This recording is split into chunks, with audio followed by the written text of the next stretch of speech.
시청자 여러분 안녕하십니까? VOA 뉴스입니다. 미국 국무부가 대북 제재 해제 요구 움직임과 관련해 신속한 비핵화는 북한의 제재 해제를 앞당길 것이라고 강조했습니다. 이번 주 아시아 유럽 51개국 정상들이 참석하는 아셈 회의가 열리는데 역시 대북 제재는 중요하게 다뤄질 것으로 알려졌습니다. 조상진 기자의 보도입니다. 러시아를 방문한 스티븐 비건 국무부 대북정책 특별대표가 이고르 모르글로프 러시아 외무차관을 만났습니다. 비건 대표는 이 자리에서 완전한 북한의 비핵화 방안을 논의했으며 강력한 유엔 대북 제재 이행을 위해 두 나라가 협력하기로 약속했다고 국무부가 밝혔습니다. 국무부는 또 북한 조선중앙통신이 미국의 제재 유지를 비난하며 대북 제재 해제를 요구한 데 대한 VOA의 논평 요청에 미국은 비핵화가 먼저라고 분명히 밝혔다면서 신속한 비핵화는 제재 해제 시점을 앞당길 것이라며 트럼프 대통령의 발언을 상기시켰습니다. We said point number one, denuclearization. We haven't removed sanctions. We have very big sanctions. 베트남을 방문 중인 제임스 매티스 국방부 장관 역시 대북 제재 이행의 중요성을 다시 강조했습니다. 매티스 장관은 대북 제재 이행과 해상 불법 환적 방지를 위한 정찰 활동이 잘 유지되고 있다면서 미한 간 군사적 협력도 계속될 것이라고 밝혔습니다. 오는 18일 벨기에 브뤼셀에서 열리는 아셈 정상회의에서도 북한 비핵화와 대북 제재 문제가 중요하게 다뤄질 것으로 알려졌습니다. 정상들은 북한의 완전하고 검증 가능하며 불가역적인 비핵화, CVID를 요구하는 공동선언문을 채택할 것이라고 일본 언론이 보도했습니다. 정상들은 또 북한의 핵확산 금지 조약 복귀와 국제원자력기구 IAEA의 안전조치 준수도 요구할 것으로 전해졌습니다. VOA 뉴스 조상진입니다.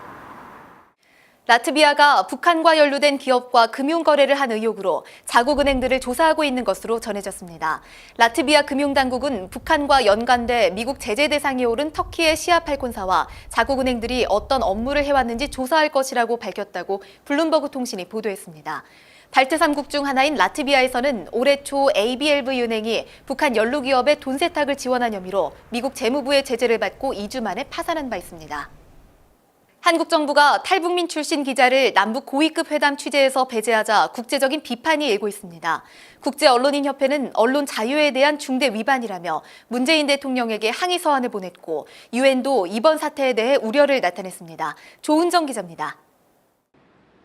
오스트리아 빈에 본부를 둔 국제언론인협회는 문재인 한국 대통령에게 항의성 서한을 보냈습니다.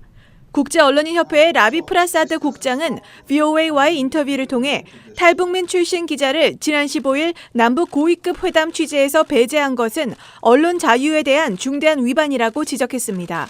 또 북한이나 남북 대화의 비판적인 언론들을 억누르려는 조치라며 민주주의 사회에서 결코 일어나서는 안 되는 일이 벌어졌다고 비판했습니다. The unification minister took the responsibility and said he would do it again. Which is unacceptable. In a democracy, this should not happen at all. 그러면서 이번 사태는 앞으로 벌어질 수많은 취재 보도에도 나쁜 선례가 될 것이라고 지적했습니다. This can happen again in other spheres of journalism. What if tomorrow the government decides to ban journalists from covering other issues, like corruption in the government? 시나 폴슨 유엔 인권 서울 사무소장도 우려를 나타냈습니다. 언론의 자유는 보장돼야 하고 모든 사안에 대한 언론 취재는 허용돼야 한다는 것입니다. What's really important and what we certainly would say is that we hope that there is no censorship on reporting on the summit and the talks. 탈북민 출신 한국 기자의 회담 취재 배제에 대해서 한국의 조명균 통일부 장관은 판문점이라는 장소와 회담의 여러 상황을 감안한 판단이라고 해명했습니다. 국제인권단체들과 언론들의 지적은 분명합니다. 한국 정부가 북한을 의식해 스스로를 검열해서는 안 된다고 강조했습니다. VOA 뉴스 조은정입니다. 한국의 시민단체들이 서울 국방부 앞에서 9.19 평양선언과 남북 군사합의의 파기를 촉구하는 집회를 열었습니다. 참가자들은 9.19 평양선언과 남북 군사합의는 북한에 항복하는 것과 다름없으며 특히 남북 군사합의는 한국군 해체 작업이라고 주장하면서 합의 파기 때까지 매주 집회를 열 계획이라고 밝혔습니다. 유럽연합 EU는 대규모 홍수와 산사태로 최대 피해가 발생한 북한 황해도 주민들의 10만 유로, 미화 약 11만 5천 달러의 인도적 지원을 제공할 것이라고 밝혔습니다. 유럽연합의 자금은 북한 적십자사의 사업을 지원하는 데 쓰이며 세부적으로는 비식량 구호품 배포와 전염병 확산을 막기 위한 응급처치, 위생 증진 훈련 등에 쓰일 예정입니다. VOA 뉴스 마칩니다. 시청해주신 여러분 고맙습니다.